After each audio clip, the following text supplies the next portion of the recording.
Saben, el domingo cuando llegué a casa, sobre todo el día siguiente, me quedé con la sensación de que no dije todo lo que tenía que haber dicho el domingo en el mensaje. Por cierto, ¿alguien se acuerda de qué prediqué yo el domingo? Si no voy a tener que predicar el mensaje el domingo otra vez. De Ana. Ok, de Ana.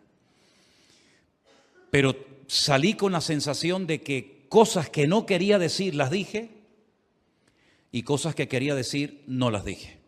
Entonces lo que hice al llegar a casa, tomé nota de algunas cosas que creo que son muy importantes que se digan referente a esta mujer y quiero compartirlas en esta noche.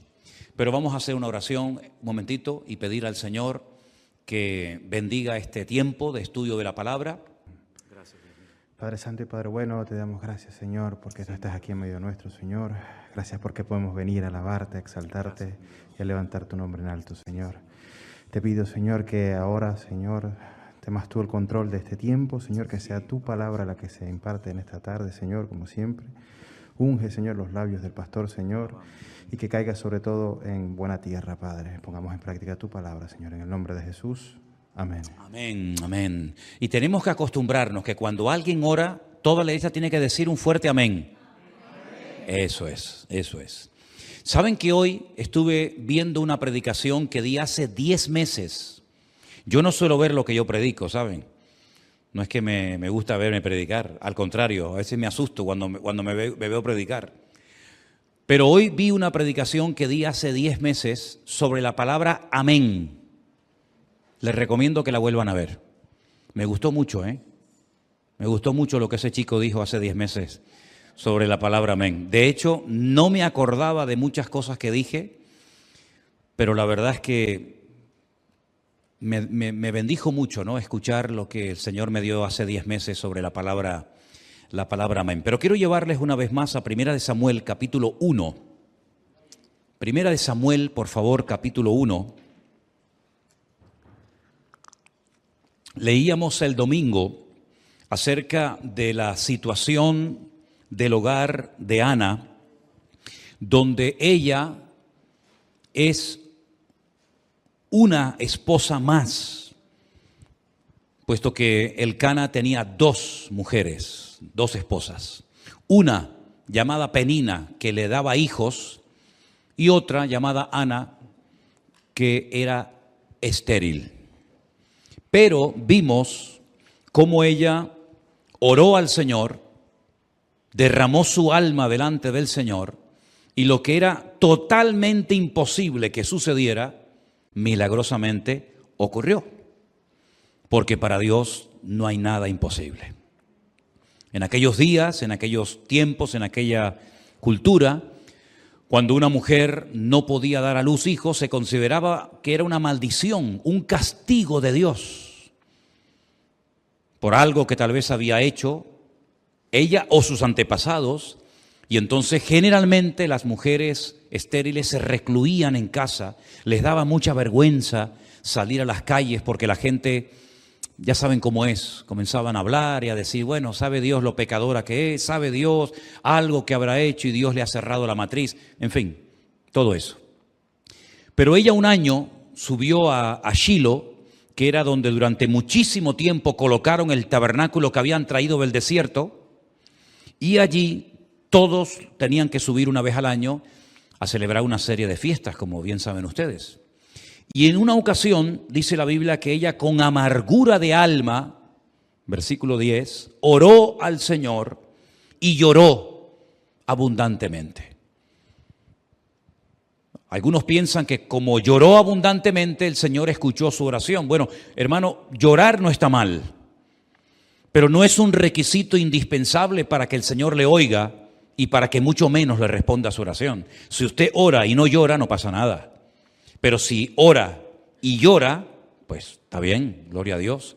No vamos a pensar que es más espiritual la persona que llora mientras ora que aquella que ora y no llora, ¿no? Pero la Biblia refleja, la Biblia registra el hecho de que esta mujer con amargura de alma oró y lloró abundantemente. Y vimos también cómo ella hizo un voto que tampoco es obligatorio hacerlo cuando uno le pide algo al Señor. Ahora, alguien, si se pregunta a alguien en esta tarde aquí o en casa de los que nos están viendo, hoy en día yo puedo hacer un voto, hoy en día yo le puedo prometer algo al Señor. Bueno, no es nada malo. Solamente le recuerdo que la Biblia dice que es mejor que no prometas a que prometas y luego no cumplas. Si le prometes algo al Señor, piénsalo bien, porque las promesas hay que cumplirlas. Amén, hermanos. Y ella le prometió, ella hizo un voto y le dijo al Señor que si el Señor la sanaba, si el Señor le daba un hijo varón, pues ella se lo dedicaría al Señor todos los días de la vida del niño. No fue una decisión que tomaría el niño. Ella la tomó por su criatura que vendría en el futuro. ¿Y cómo se diferenciaba en aquellos tiempos a una persona que había hecho un voto de vivir dedicado única y exclusivamente al Señor? Pues haciendo un voto que se llamaba voto de nazareo, no de nazareno, que no tiene nada que ver, sino voto de nazareo. Si ustedes quieren saber más acerca de en qué consistía ese voto, tienen que leer en Números capítulo 6. No lo vamos a hacer ahora, pero si quieren tomen nota. Cuando lleguen a casa buscan Números capítulo 6 y ahí se dice o se decía lo que tenía que hacer una persona si quería hacer ese voto. No podía beber bebidas alcohólicas, no podía tocar cadáveres o tener ningún contacto con cosas muertas, no podía cortarse el pelo todo el tiempo de su voto. Tal vez el hombre más conocido que hizo este voto fue, ¿quién? Sansón, ¿vale? Que no es que tuviera la fuerza en el pelo, sino que el pelo largo era señal del voto que tenía hecho con el Señor, y en el momento en que le cortan el cabello es como si él hubiera cortado su comunión con el Señor y automáticamente se convierte en un hombre, pues, como cualquier otro, vulnerable, incluso perdiendo la vida y la vista.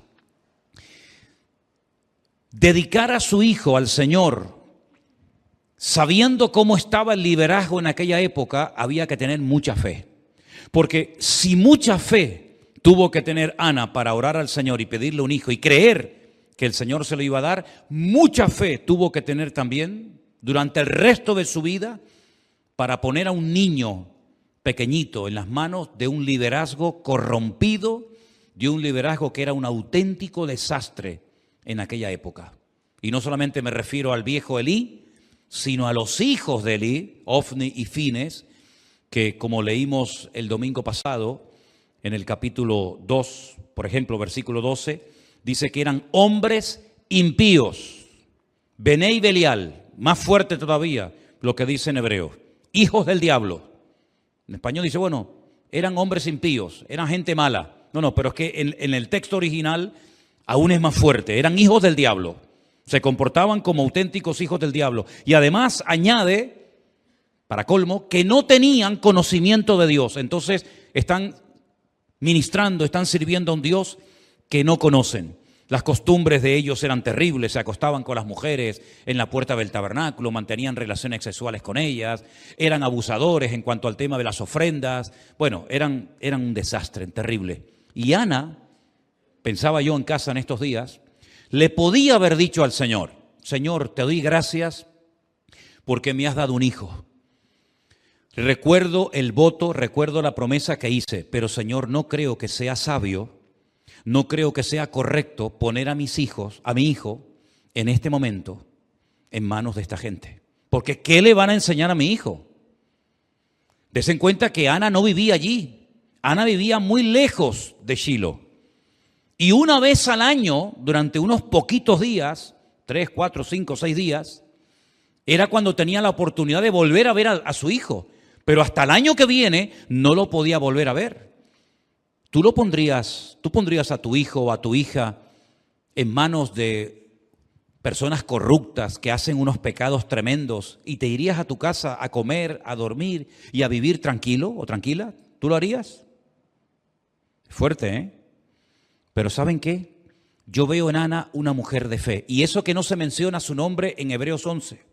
En la lista de los héroes de la fe, ¿saben? Que se mencionan a muchos nombres y también algunas.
Mujeres, lo que me llama la atención que no se habla de ella. Claro, no se va a nombrar a todos, evidentemente, sino la lista de Hebreos 11 sería una lista interminable. Pero ella demostró fe antes y después de haber dado a luz. Antes porque era estéril y solamente Dios podía hacer un milagro. Y después porque durante toda su vida se desprendió de su hijo porque era lo que le había prometido al Señor. Y ella fue coherente con el voto, con la promesa que le hizo a Dios. Por eso dije hace un instante que si le prometes algo al Señor, piénsalo bien porque te comprometes a tener que cumplir el voto, la promesa que le has hecho al Señor. Algunos dirán, pero hoy en día o en el Nuevo Testamento hay gente que hacía votos, o eso era una cosa de los judíos en el Antiguo Testamento. Bueno, permítame decirles o recordarles que en el Nuevo Testamento un famoso predicador, ¿ya saben de quién estoy hablando? Dice que hizo un voto. Y siempre en el voto o en la promesa siempre hay algo que se tiene que hacer. No solamente pensar o proponer, sino algo que se tiene que hacer como señal de que has hecho un voto. Y estoy hablando nada más y nada menos que del apóstol Pablo. ¿Se acuerdan? Dice que hizo un voto. ¿Y cuál fue la señal de su voto? ¿Alguien recuerda? ¿O estoy hablando de algo que no conocen? Se rapó la cabeza, se rapó el pelo. Bueno, parece ser que hoy en día hay muchos que han hecho esa promesa, ¿no? Parece que hay muchos devotos nazareos, ¿no? O bueno, en este caso no podrían ser nazareos porque se tienen que dejar crecer el pelo, ¿no? Pero en el Nuevo Testamento yo veo a un hombre que hizo un voto y la señal del voto es que se rapó la cabeza. Que se pueda hacer o no. Yo nunca he hecho un voto, nunca he dicho, bueno, si Dios me da esto, le prometo aquello, hago lo otro, pero que no hay nada antibíblico. Si usted, hermano o hermana, en una petición importante delante del Señor, le dice, Señor, si tú me respondes a esta oración, yo te prometo que voy a hacer esto, te voy a dar aquello. No hay nada malo, pero solamente le pido que sea responsable a la hora de prometer algo, no sea que después te arrepientas de haber prometido eso y te eches para atrás, ¿vale? Ana le prometió al Señor que le daría el niño y resulta que uno se pregunta, ¿y cuándo llevó al niño a Shilo? Vamos a leer a partir del versículo 20. Aconteció que al cumplirse el tiempo, después de haber concebido Ana, dio a luz un hijo y le puso por nombre Samuel, diciendo, por cuanto se lo pedí al Señor. Después subió el varón Elcana con toda su familia, con Penina y con sus hijos, para ofrecer al Señor el sacrificio acostumbrado y su voto. Pero Ana no subió, sino que le dijo a su marido, yo no subiré hasta que el niño sea destetado, para que lo lleve y sea presentado delante del Señor y se quede allá, ¿cuánto tiempo? Para siempre. No es que lo voy a llevar al niño un par de añitos y después me lo traigo a casa. No, no, yo lo entrego para siempre, porque fue el voto que le hizo al Señor. Y entonces Elcana, su marido, le dijo, haz lo que bien te parezca. Quédate hasta que lo destetes, solamente que cumpla el Señor su palabra. Y se quedó la mujer y crió a su hijo hasta que lo destetó. Perdonen que haga esta pregunta. ¿Hay alguna hermana aquí que esté dando el pecho? Vanessa, ¿no? ¿Hasta qué edad tiene más o menos pensado darle el pecho a al chiquitín. No, el padre no tiene mucho que decir en esto, ¿no? Yo sé que antiguamente, por lo menos aquí en Canarias, y me imagino que en los países de algunos de ustedes, los niños tomaban leche hasta bien entraditos, porque yo he visto niños que corrían y ya casi hablaban y de vez en cuando la madre tenía que darle el pecho. Yo estuve averiguando hasta cuánto tiempo se le daba el pecho a un niño en los tiempos de la Biblia y he leído entre 3 y 5 años. Algunos están hasta los 40, ¿eh? Algunos están toda la vida chupando, ¿eh? Pero bueno, dejar a un niño de 3 o de 5 añitos lejos de tu casa, con gente prácticamente desconocida, con la mala fama que tenían, porque lo que hacían los hijos de Elí no lo hacían en secreto. Todo el país sabía que eran unos sinvergüenzas, que eran unas personas corruptas y que el testimonio que estaban dando era terrible. Dice que eran hijos del diablo, Bené y Belial, hombres impíos, sin conocimiento del Señor. Repito, ¿tú lo dejarías? Es fuerte lo que estoy diciendo, ¿verdad? Pero ya lo hizo. Pero eso no es nada en comparación con lo que el Señor le pidió a Abraham. Entrégamelo y sacrifícamelo y pónmelo sobre un altar, ¿verdad? Ana fue coherente y lo que hizo fue que cumplió con su voto y puso a su hijo en las manos del Señor. Y yo creo que aquí hay una lección para todos los que somos padres. Sobre todo para los que tienen ahora hijos pequeños, ¿no? Pues ya mis hijas ya están grandes, pero sobre todo para los que tienen niños pequeños, tal vez en edad escolar, que están ahora por ahí en la escuela dominical. No tengas miedo. Ponga a tus hijos lo antes posible en las manos del Señor, porque el Señor los va a cuidar mucho mejor de lo que lo podríamos hacer tú y yo juntos. El Señor cuidará de ellos. Si el Señor te lo dio, el Señor te lo cuida. El Señor no los va a abandonar. Cuando lo lleves a la puerta del colegio y allí lo dejes y sabes que va a pasar horas allí adentro, pues escuchando y viendo cosas que no enseñan en casa ni en la iglesia, tranquilo, tranquila. Encomiéndaselo al Señor, bendícelo cuando va a entrar a clase, ora por él o por ella y el Señor te lo va a cuidar todo el tiempo. ¿Cuántos dicen amén? Con esa fe tenemos que vivir hoy en día los padres, porque lógicamente hay esa carga, ¿no? Esa preocupación. ¿Qué le estarán enseñando a mi hijo? ¿Qué amistades está haciendo? ¿Cómo será el profesor? ¿Cómo será la maestra que le está dando clase? Etcétera, etcétera. Mira el ejemplo de Ana. Lo dejó en el peor lugar, con la peor gente, pero en medio de ese ambiente de corrupción, Dios lo cuidó de tal manera que era él un ejemplo para los grandes, hasta el punto que recibía palabra, revelación de Dios, tanto para Elí como para todos los que estaban allí dentro.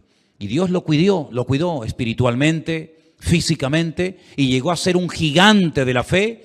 Y gracias a la vida de Samuel, el pueblo de Israel no terminó totalmente corrompido, porque había un varón de Dios, pero detrás de él había una madre que oraba por él y que lo consagró al Señor todos los días de su vida. ¿Cuántos dicen amén? Un ejemplo tremendo. Pero hay otra cosa que se me olvidó decir el domingo, se me pasó, y que quiero que la leamos juntos en esta noche. Yo voy a pedirles que lean juntamente conmigo el versículo 18. Estamos en Primera de Samuel, capítulo 1, versículo 18. Ahí tienen en la pantalla el texto por si quieren leerlo en alta voz conmigo, y dice así: y ella dijo: halle tu sierva gracia delante de tus ojos. Y se fue la mujer por su camino y comió y no estuvo más triste.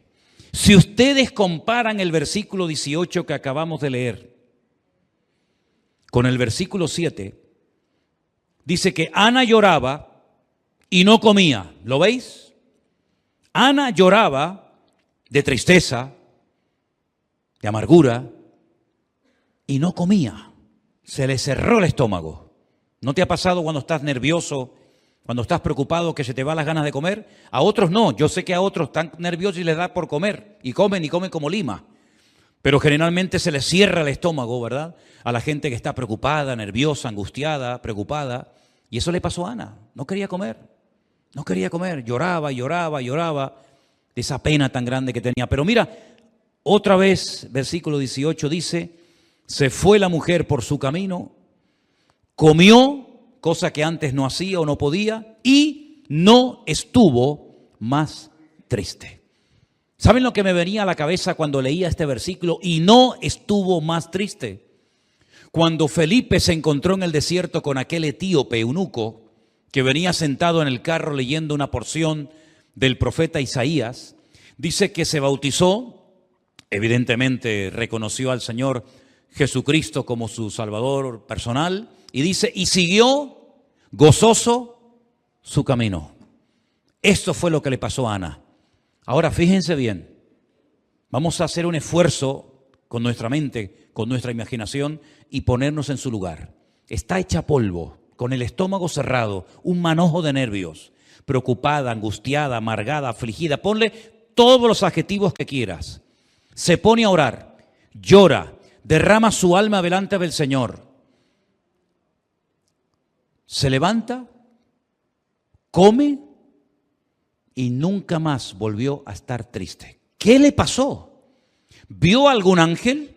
¿Se le presentó Gabriel o se le presentó algún ángel? ¿Tuvo alguna visión? ¿Entró en éxtasis y el Señor le trajo una palabra del cielo y vio ángeles, serafines y querubines? Nada. No vio nada, no se le apareció nadie, no sintió nada, oró, se levanta de la oración, se pone a comer, se le va la tristeza y vuelve a su casa y al año siguiente tiene en sus brazos nada más y nada menos que aquel gigante de la fe llamado Samuel. ¿No deberíamos nosotros hacer lo mismo? Pregunto, ¿sí o no? ¿No deberíamos actuar igual? ¿Te estás cargado? ¿Estás preocupado? ¿Angustiado por lo económico, con los hijos, en fin, con lo que sea? Hagamos lo que hizo Ana, porque funcionó. Y lo que funciona hay que imitarlo y hay que hacerlo. Ponte de pie, de rodillas, sentado, como quieras. Ora, presenta tu vida, tu petición delante del Señor. Desahógate y llora y clama y haz lo que quieras delante de la presencia del Señor. Cuando digas amén, te levantas, comes, y se acabó. Y no vamos a estar otra vez con lo mismo, hablando de lo mismo, triste, llorando, preocupado, angustiado, que mira que no me llamó, mira que sí me llamó, mira lo que me dijo, mira que no sé qué. Se acabó, hermanos. Cambió por fuera y por dentro. No comía, ahora como. Estaba triste, ahora estoy alegre. Antes no se podía estar al lado de ella porque estaba siempre de mal humor, irritada, preocupada, nerviosa. Ahora da gusto estar al lado de esta mujer. Es otra mujer. Cambió completamente. Fíjate cómo cambió, que yo el domingo les recuerdo que leí todo el cántico, toda la oración profética del capítulo 2. Que les voy a pedir que esta noche, si puede ser y se acuerdan, vuelvan a leerla, por favor, antes de dormir o en la cama, cojan su Biblia y lea 1 Samuel 2, del 1 al 11, donde esta mujer es otra completamente. Se goza, se alegra, profetiza, le atribuye al Señor cosas que nadie había visto hasta ese momento. Y déjenme que les dé un dato que me llamó la atención. Es la primera vez en la historia bíblica, y lo voy a leer en el versículo 10, que ella dice, el Señor juzgará a los confines de la tierra y dará poder a su rey y exaltará el poderío de su ungido. Es la primera vez que una persona, en este caso una mujer, menciona la palabra ungido. Claro, algunos dicen, bueno, ¿se refería al rey David? No digo que no. Pero sin lugar a dudas, el ungido, el Mesías, por excelencia, ¿quién es? Nuestro Señor Jesucristo. Fíjense el cambio del capítulo 1. En el mismo capítulo 1 se ve una mujer al principio y una mujer diferente al final. Y ya en el capítulo 2 es un encanto de mujer. Una mujer que ora, que canta, que profetiza, que alaba al Señor, que transmite paz, que transmite confianza, que transmite una seguridad en el Señor tremenda. ¿Y dónde surgió todo esto? Cuando ella dice que se levantó, se puso a orar. Y fíjate qué curioso que caí en el detalle en el versículo 9. Dice, se levantó Ana después de que hubo comido y bebido en Silo. Y mientras el sacerdote Elí estaba sentado en una silla junto a un pilar del templo del Señor. ¿Por qué dice dónde estaba sentado el sacerdote? ¿Qué más da? Tiene que tener alguna razón de ser. Que diga que ella se pone a orar cerca del pilar, de la columna, donde hay un hombre sentado, y ese hombre era el sacerdote Elí. Saben que los judíos en aquel tiempo y hoy en día, en las puertas de su casa, entrando a mano derecha, así en un costadito, ponen una cajita, un tubito, que lo llaman la mesuzá, donde dentro hay versículos de la Biblia. Y cada vez que entran o salen de la casa, lo tocan, lo besan y le dan gracias al Señor por su palabra. ¿Qué versículos hay dentro de esa mesuzá, dentro de esa cajita o de ese tubito? Antes teníamos por ahí una, en la puerta de mi casa tengo otra. Pues uno de los versículos que aparece es aquel que dice, escucha Israel, el Señor nuestro Dios uno es. Y amarás al Señor tu Dios con todo tu corazón, con toda tu alma y con todas tus fuerzas, ¿verdad? El famoso Shema, donde se recuerda que el pueblo tiene que obedecer a Dios, que Dios oye, que Dios es uno, que es nuestro Dios, que no es un Dios frío, lejano y distante. Allí estaba sentado el sacerdote Elí, en un pilar donde había textos bíblicos metidos en esa mesuzá, pero dice que no había conocimiento del Señor. Y cuando hoy leía en el capítulo 3, verso 1, que el joven Samuel ministraba al Señor en presencia de Elí y la palabra del Señor escaseaba en aquellos días y no había visión con frecuencia, a mí me llamó la atención la palabra escaseaba y la busqué la palabra escasear para ver cómo se decía en hebreo y resulta que no sale la palabra escaseaba, sino que la palabra que sale es rara. El texto debería haberse traducido de la siguiente manera, y la palabra de Dios era rara en aquellos días. ¿No te ha pasado que estás hablando con un amigo de fútbol, de política, del tiempo, pero en el momento en el que hablas de Dios, de Cristo, de la Biblia, le cambia la cara? Porque parece que tiene delante a un bicho raro. ¿No te ha pasado eso? Como diciendo, uy, cuidado con este, ¿no? Cuidado con esta. La palabra era lo más raro en aquellos tiempos.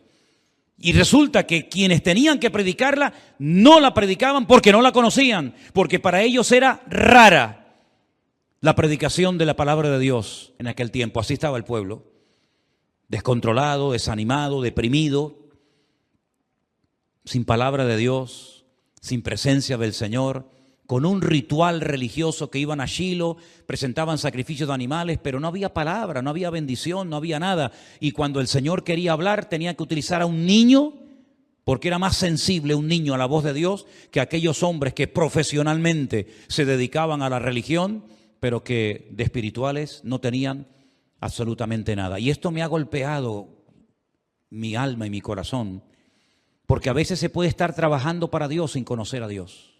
¿Qué les parece? A veces se puede estar cantando a un Dios que no se conoce.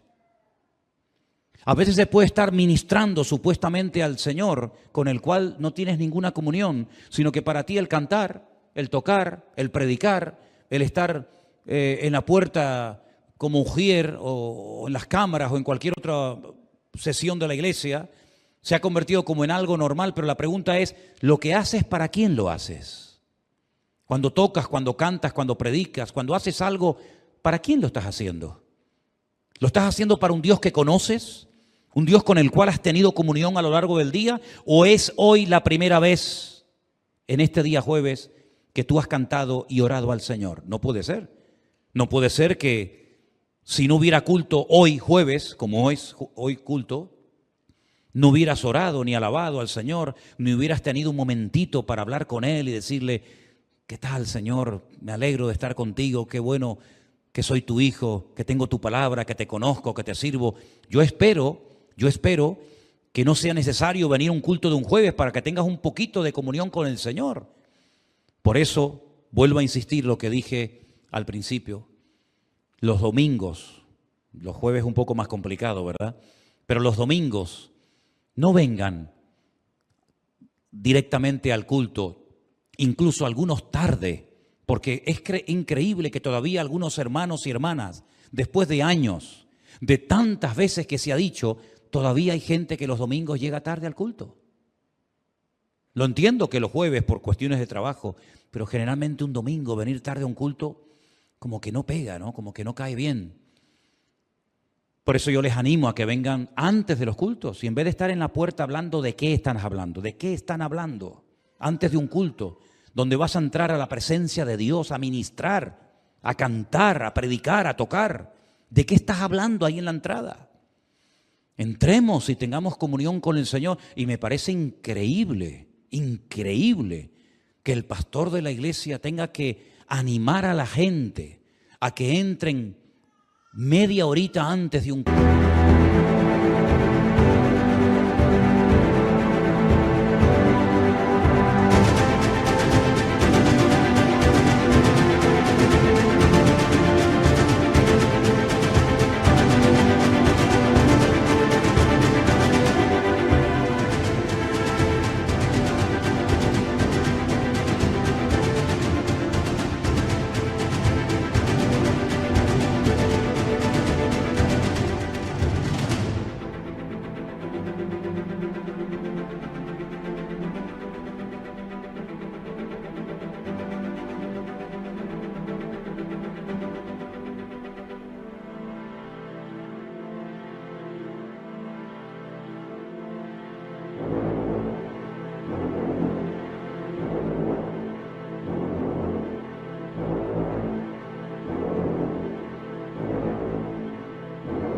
A orar, porque parece que si el pastor no lo dice, como que no nace de la gente. Y yo miro, yo estoy un domingo y otro domingo y otro domingo y veo por el cristal allí hablando a uno y uno que sale y uno que entra y uno que está por allí y el otro que está por allá. Y yo digo, pero qué increíble, si fuéramos levitas, que no lo somos, no podríamos entrar de esta manera en la presencia del Señor. Caeríamos muertos, porque el levita tenía una semana para prepararse. Una semana para prepararse para ministrar 10 minutos. El que entraba a poner el incienso allí en el altar estaba una semana con ritos de purificaciones, con sacrificios, que si los pies, que si las manos, que si no podía tocar esto, que si no puedo comer lo otro. Una semana preparándose para ministrar 10 minutos. Si fuéramos levitas hoy en día, no podríamos ministrar ni en la música, ni en el púlpito, ni en ninguna parte, porque a veces esa preparación previa a un culto. Imagínense si tú tuvieras que predicar a gente que viene de lejos, a gente que te escucha de los confines del mundo y tuvieras que subirte a un púlpito a predicar a gente que está cansada, gente que se está muriendo de cáncer, gente que está desanimada, gente que se acaba de convertir, gente que está buscando algo en internet, en las redes sociales que alimente y tú te subes aquí arriba a predicar, no has orado, no te has preparado, no has tenido comunión con el Señor. ¿Tú te imaginas el daño que se le puede hacer a las almas por no habernos preparado previamente delante del Señor? Por eso Samuel fue un hombre espiritual. ¿Sabes por qué? Yo te voy a decir por qué Samuel fue un hombre espiritual. Porque su madre era una mujer espiritual, una mujer que amaba al Señor. Y una madre que ama a Dios le transmite eso a sus hijos, sí o sí. ¿Sabes cuál es el mejor espejo en el que tú como madre y tú como padre te puedes ver? ¿Sabes cuál es tu mejor espejo? Tus hijos. Ese es tu verdadero espejo. Si aman al Señor, si leen la palabra, si tienen respeto a las cosas de Dios. La escuela dominical no está para educar a los hijos, está para ayudar a los padres como un refuerzo una vez a la semana para reforzar la enseñanza y el ejemplo que están viendo en papá y en mamá en sus hogares. A mí me llama mucho la atención que este niño cuando fue al templo no fue para que le enseñaran a ser espiritual. Ese niño con 3, 4, 5, ponle 8 años, Era más espiritual que todo un sacerdocio de la época. ¿Y dónde aprendió esa espiritualidad? ¿Dónde aprendió ese respeto a Dios que dice, yo lo leí esta mañana, dice que no dejaba caer a tierra ni una sola palabra del Señor? No lo iba a leer esta tarde, pero leí esta mañana. Aquí está, la acabo de encontrar. Primera de Samuel, capítulo 3, verso 19. Samuel creció. El Señor estaba con él y no dejó caer a tierra ninguna de sus palabras.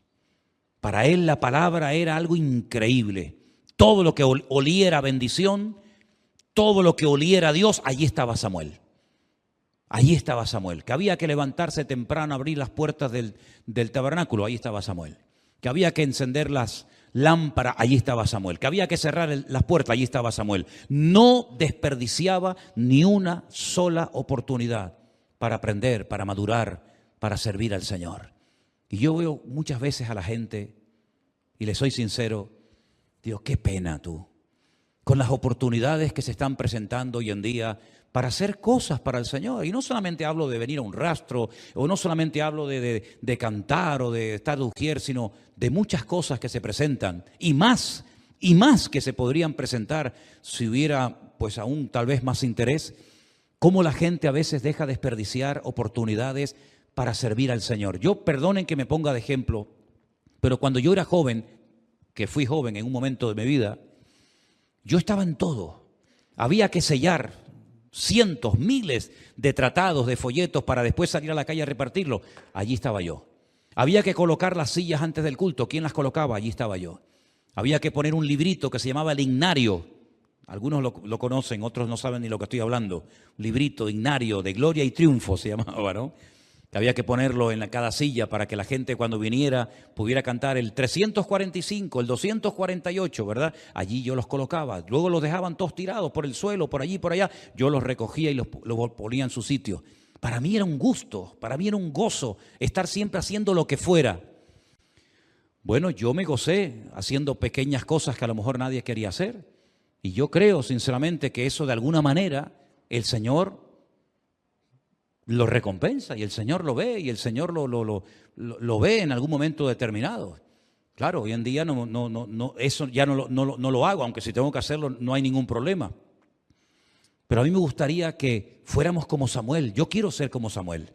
Yo no quiero que se caiga a tierra ni una sola palabra del Señor, ni una sola oportunidad que se me escape. Donde Dios me abra una puerta, me da igual donde sea y como sea, yo procuraré hacer mi parte para que almas conozcan al Señor y reciban a Cristo como su Señor y Salvador personal. Pero la espiritualidad de Samuel la aprendió en la casa, no en el templo, porque no había. ¿Qué espiritualidad le va a enseñar a aquel hombre si fue incapaz de enseñar y de corregir a sus hijos? ¿Saben lo que pasó?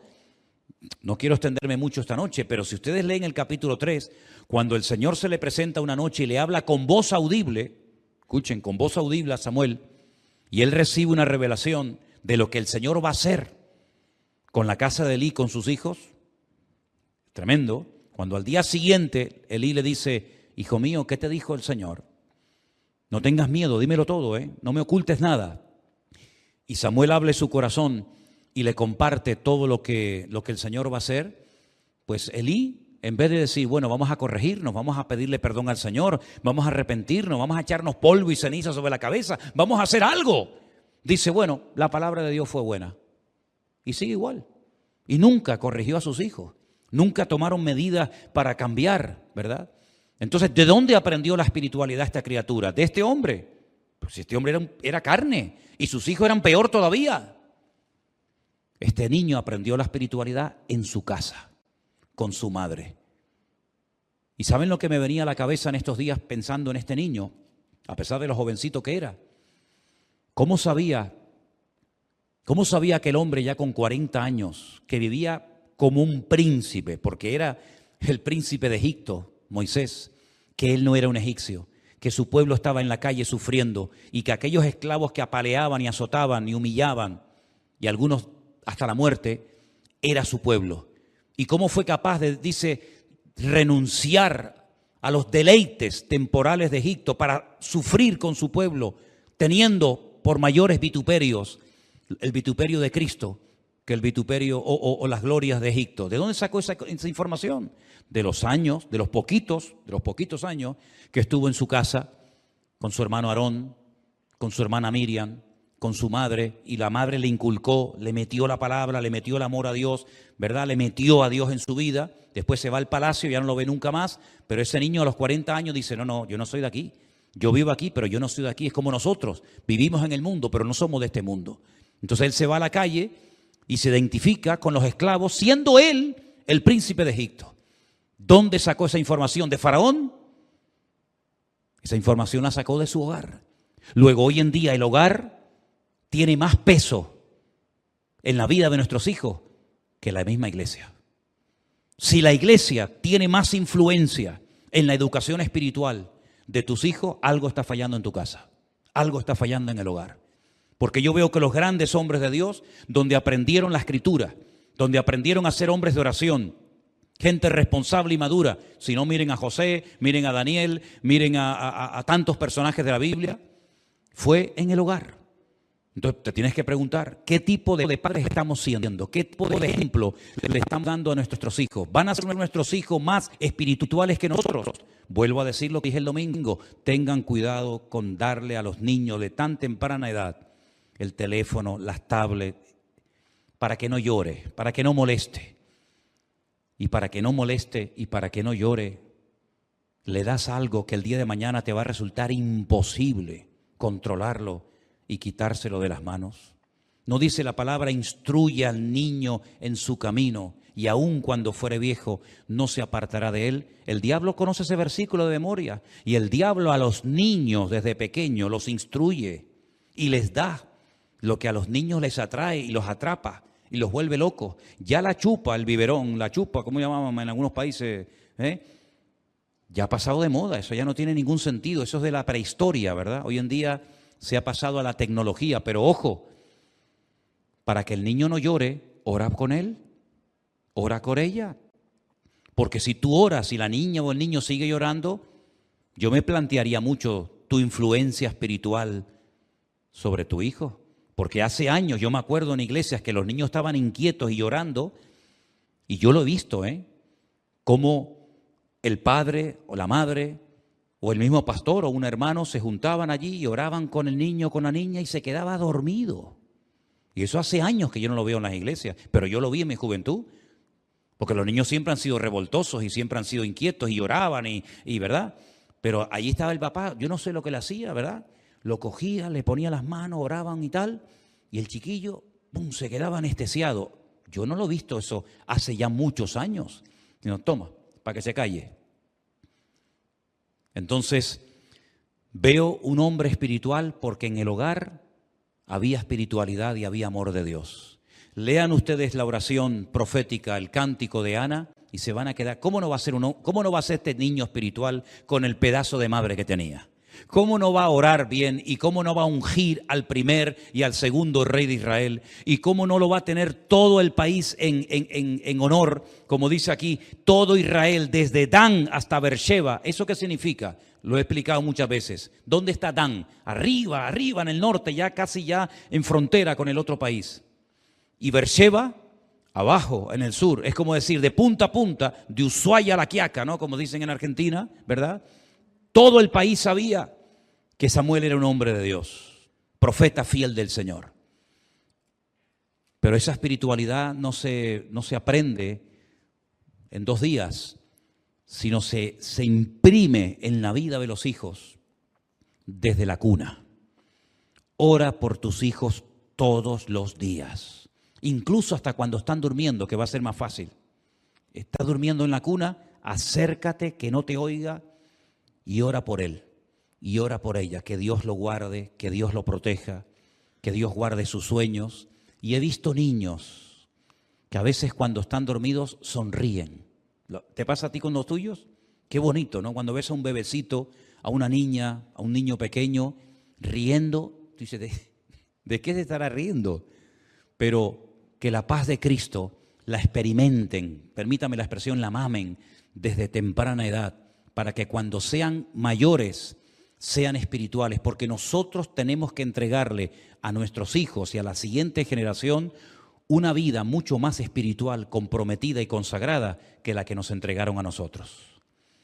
Algunos de ustedes nacieron en este ministerio, otros de ustedes vinieron de otras congregaciones y tal vez no vinieron bien instruidos, bien enseñados en la palabra, en fin, Dios lo sabe. Pero lo que está bien claro es que este es un lugar donde Dios nos ha tratado durante años, a todos, para que podamos entregarle una iglesia mucho más espiritual, una iglesia mucho más consagrada a nuestros hijos. Estos que están ahora corriendo, dentro de poco, serán los jóvenes de la iglesia. Y esos jóvenes serán los que ocuparán los lugares de liderazgo en la iglesia, los que irán por distintos lugares predicando la palabra, los que estarán predicando la palabra, ¿verdad? Y la vida pasa volando. Si os dais cuenta, ya estamos en diciembre otra vez. Les digo sinceramente, hermanos, este año a mí personalmente se me ha ido volando. Yo es que ni me he dado cuenta. Yo no sé si por tanto viaje, por tanto internet, por tanto culto, yo no sé por qué es, pero es que llevo así ya 4 o 5 años y este año más todavía. ¿A usted le pasa lo mismo? ¿A usted le pasa lo mismo? Dicen que hay una fórmula matemática que dice que cuanto más tiempo tiene una persona, cronológicamente hablando, más rápido le pasa el tiempo. Y algo debe de haber, porque a un niño parece como que la vida le va más despacio, y a los que ya tenemos una edad parece como que la vida cada vez nos va más rápido. No sé si es algo de matemáticas o es algo espiritual, pero lo que está bien claro es que nosotros tenemos que reforzar nuestra comunión con el Señor y doblar la guardia.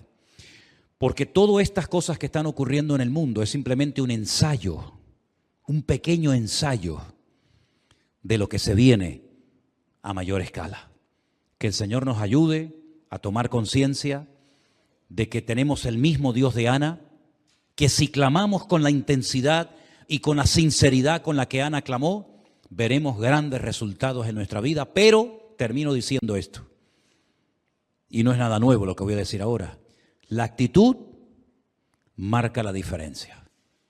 Ana dijo, basta, ya no voy a seguir más tiempo así, voy a orar, voy a comer, voy a gozarme en el Señor, y su vida cambió radicalmente. Nosotros tenemos que decir, basta, a partir de ahora voy a ser diferente, voy a orar distinto, voy a tomarme en serio mi comunión con el Señor, más incluso de lo que me la he estado tomando hasta el día de hoy, y vamos a ver resultados, porque Dios está deseoso de sorprender tu vida. Pero pon tu confianza no en el Cana. ¿Quién era el Cana? ¿Quién era el Cana en la vida de Ana? Su marido. ¿Su marido le resolvió el problema a Ana? El marido solamente le daba reproche. ¿Por qué? ¿Por qué? ¿Por qué? ¿Por qué? Pero no hace nada. El problema de Ana no era el Cana. Yo estuve pensando hoy mucho en esto, de hecho lo tengo aquí anotado. El problema de Ana no era el Cana, su marido, no era Elí, que pensaba que estaba borracha. El problema de Ana no era Penina, la otra que tenía el marido. No. ¿Saben cuál era el problema de Ana? ¿Saben cómo se llamaba el problema de Ana? Ana. El problema de Ana, ella misma era el problema. Cuando ella misma se venció, se conquistó, se humilló delante del Señor, ella misma se convirtió en su mejor aliado. Y siempre he dicho que nuestro mayor enemigo somos nosotros mismos. Que el Señor nos ayude a superar todas nuestras debilidades, y cuando estés con la soga al cuello y ya estás al borde de la desesperación, hagamos lo mismo que hizo Ana, hagamos lo mismo que hizo David, hagamos lo mismo que hizo José, hagamos lo que han hecho todos nuestros hermanos a lo largo de la historia. Orar. Desde la angustia invoqué al Eterno, y el Eterno me respondió. Clama a mí y yo te responderé y te enseñaré cosas grandes y ocultas que tú no conoces. Y así podríamos estar toda la noche mencionando promesas y promesas y promesas que nos hablan de que cuando oramos al Señor, el Señor responde con poder y nos sorprende gratamente. ¿Cuántos dicen amén? Cerramos nuestros ojos ahí donde estamos. Oramos a nuestro Dios en esta tarde con fe, dándole gracias y pidiéndole al Señor que si hay alguna actitud equivocada en mi vida,